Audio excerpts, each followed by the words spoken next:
নির্লজ্জ বেহায়া অপদার্থ সরকারের অপদার্থ পুলিশ, নির্লজ্জ বেহায়া এমন পুলিশ এতটাই যোগ্যতা রাখে, ওরা পুলিশের যোগ্যতা এতটুকু আছে যে জনগণের সাধারণ কথার জবাব দিতে পারে না। যে শওকত মোল্লা মিটিং মিছিল করলে বাধা দেওয়া হয় না, কিন্তু আমাদের মিটিংয়ে বাধা দেওয়া হচ্ছে কেন? আমরা কোনো রাজনৈতিক মিটিং তো করি না। এই প্রশ্ন যখন করেছে তখন পুলিশ প্রশাসন কোনো জবাব দিতে পারছে না, শুধু বলছে কোনো এলাউনি, কোনো এলাউনি।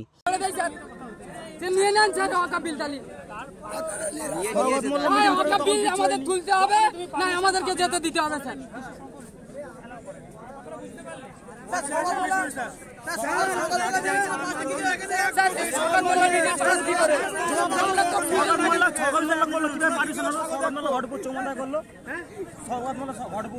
আমি কি বললাম? ওটা পারমিশন ছিল, একদম পারমিশন।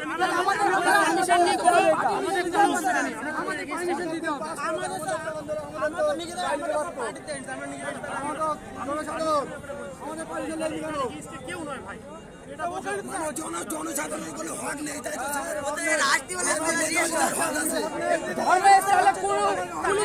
কেন আসবে? অ্যাম্বুলেন্সকে ছেড়ে দেয়,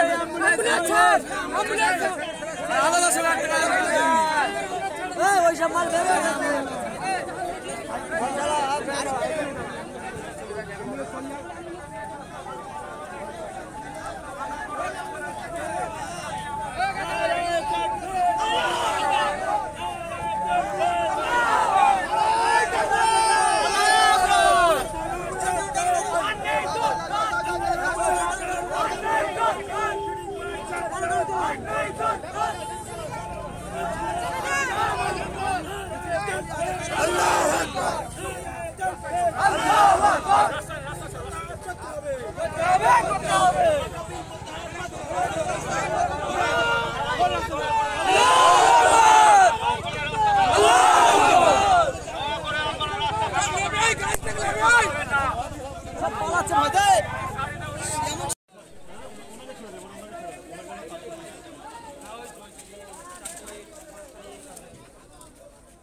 কেন হয়েছে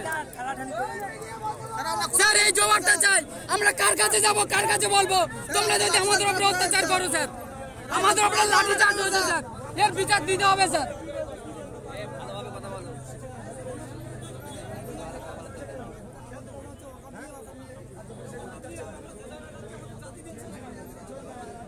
পার্টির মিছিলে যায়নি স্যার। স্যার আমরা তো কোনো পার্টির মিছিলে যাইনি, স্যার। আমাদের ধর্ম কারোর সঙ্গে, তাহলে আমাদের উপরে লাঠি চার্জ কেন হলো স্যার?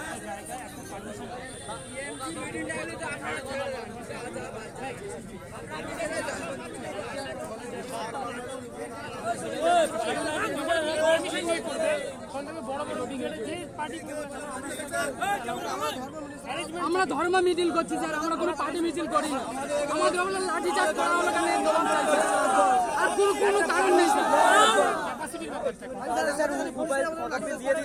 তাহলে অকাপিল ওদের হাতে ছেড়ে দেয় স্যার, যে নিয়ে নেন স্যার অকাপিল। তাহলে অকাপিল আমাদের তুলতে হবে না, আমাদেরকে যেতে দিতে হবে স্যার।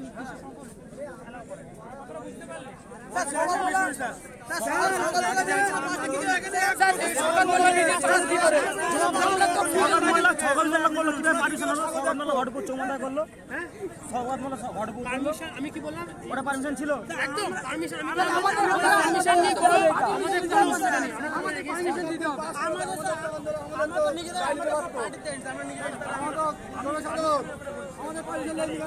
কেউ নয় ভাই, জনসাধারণ হক নেই, তাই তো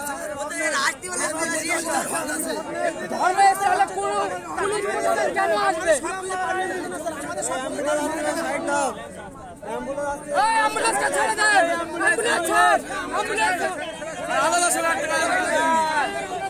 ওইসব মাল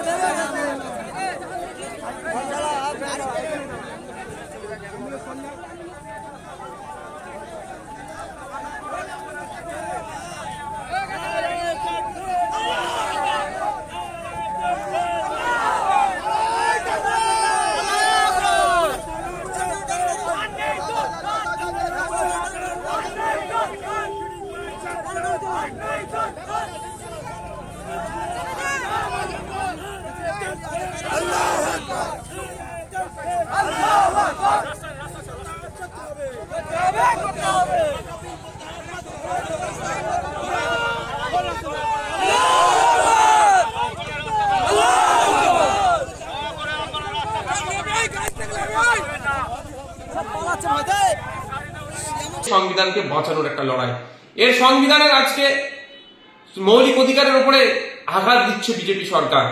আগামী দিনে এই এরা জমি হাঙর, এরা ভালো কিছু প্রপার্টি দেখেছে ওয়াকাফের, সেগুলো এরা নিয়ে পুঁজিপতিদের হাতে তুলে দিতে চাইছে। আজকে ওয়াকাফের নিয়েছে, গতকালকে জঙ্গলের অধিকার আদিবাসী ভাইদের কাছ থেকে কেড়েছে, আগামী দিন জৈন খ্রিস্টান থেকে শুরু করে দেবত্ব সম্পত্তির প্রাইম প্রপার্টি গুলো এরা নেবে না কেড়ে, এইরকম ভাবে এটা বলা মুশকিল। এটা জমি রক্ষার লড়াই হচ্ছে। সুতরাং এই লড়াইটা হিন্দু মুসলমানের লড়াই নয়। কেউ যদি এটা হিন্দু মুসলমানের লড়াই বানিয়ে দিতে চায়, হিন্দু মুসলমান নির্বিশেষে তাদেরকে এর বিরোধিতা করতে হবে।